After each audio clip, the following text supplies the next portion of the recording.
Previously, nag-upload tayo ng derivation na equation ng lowest point of a symmetrical curve, no? Pero yung unang upload kasi natin, kung napanood nyo, meron kasi ibang naka-view na nun. Pero may correction, no? So, nire-upload natin yung ito, no? Yung derivation ng lowest point on a symmetrical sag curve. So, ito na ngayon yung corrected na video.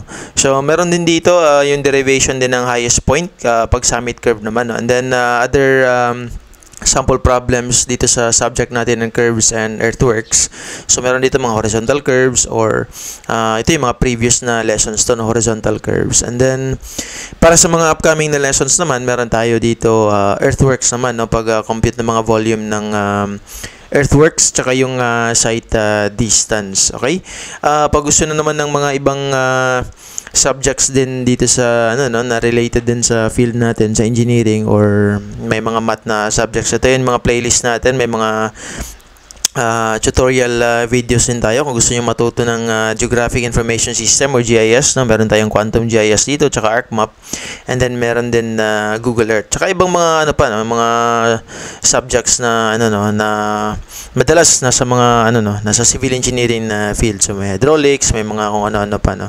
So for this lecture, actually magde-derive din tayo ulit ng equation, no? But for this lecture, S2 naman tayo ng sag curve. As I've shown earlier, meron na tayong derivation ng S1 and S2 for a summit curve, tapos meron na rin tayong S1 for a sag curve. Tapos ngayon, magde-derive tayo ng S2, no? Yung location ng lowest point measured from PT. So yun yung S2, no, sa symmetrical na sag curve. So again, no, I think familiar na kayo kapag nakapanood na kayo ng mga previous na mga uploads natin on vertical curves. Ito yung mga components niya, may PC, PT, tapos pag sag curve, meron kang lowest point. And then, pag symmetrical curve, equal lang yung distance natin from PC to PI, tsaka PI to PT, no? So, meron tayong L over 2, L over 2. So, ito yung distance ng lowest point from PT. That's S2. Tapos, of course, yung kabila, no? That's L minus S2 kasi yung total length is L. Tapos, meron tayong G1 and G2. Negative yung G1, positive yung G2. And then, yung parabola natin is represented by the equation y equals kx squared. So, since meron tayong slope na given or yung grade G1 and G2, slope siya ng PC and PT respectively. So, kailangan lang natin kunin yung equation ng slope ng at any point at the parabolic curve natin. So, at any point dito sa parabolic curve natin, kukunin natin yung equation ng slope. So, paano ba natin makukuha yung equation ng slope? Kunin lang natin yung first derivative ng parabolic na equation natin, which is y equals kx squared. So, first derivative, that's dy over dx equals 2kx. So, yan na ngayon yung equation natin for slope. So, yun, i-relate natin siya sa slope ng PC tsaka PT. So, start tayo dito sa PT kasi yun no, x equals S2.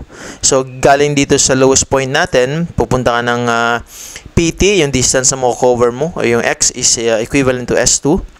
So, therefore, yung equation natin na 2kx magiging 2ks2. And then, of course, the slope at point PT is G2. So, magiging G2 equals 2ks2 na yung equation natin. No? For dito naman sa kabila, at point PC, yung distance na cover natin is L minus S2. So, therefore, at x equals L minus S2, or that's at point PC, magiging ganito yung equation natin, 2k L minus S2. Pinalitan na natin yung x. So, since dy dx or yung slope natin at point PC is G1, so magiging ganito yung equation natin, G1 equals 2k L minus S2. Tapos gusto natin eliminate ngayon yung variable na k kasi wala tayong data niyan. Meron lang tayo pag G2, G1 at saka yung L, no, kasi mga geometric na mga geometric na mga parameters. So para ma-eliminate natin si k, i-divide lang natin si G1 at si G2. So magiging ganito yung equation natin, G1 over G2. I-divide din natin yung mga equivalent na equations nila, 2k L minus S2 over 2k S2. Tapos yun, makakancel na natin dito si 2k or ma-eliminate na. Tapos lipat natin sa kabila yung mga equations natin. So magiging G1 S2 tapos G2 L minus S2. Tapos distribute natin yan si G2.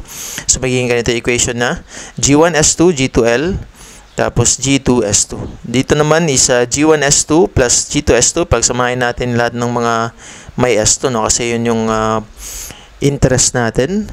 So magiging ganito na, G1 S2, G2 S2, tapos G2 L. Tapos, kukunin natin yung common, which is si S2. So, magiging G1 plus G2 na.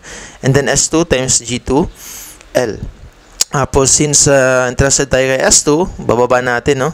Si G1 plus G2, may ganito na, no? So, G2L over G1 plus G2. So, ngayon, since sa sag curve, negative yung G1 natin, no? Siya yung descending na grade, yung slope. So, magiging negative siya, no? Negative G1 plus G2, or that's simply G2 minus G1. So, ito na ngayon yung final na form ng S2 natin for a sag curve. Actually, kung mapapansin nyo dun sa mga derivation natin, dito sa previous na uploads natin, no?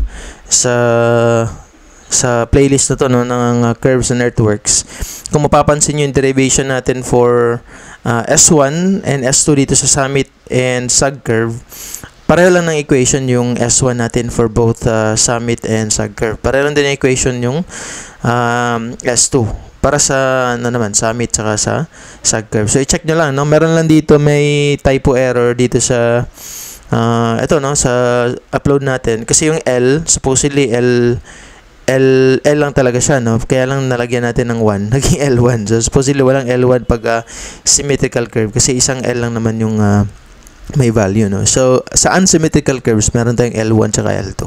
So yun, nag-comment naman tayo dito sa upload natin, no, sa video natin na may typo error lang. So instead na L1 yung nalagay natin dun sa final na answer. Okay?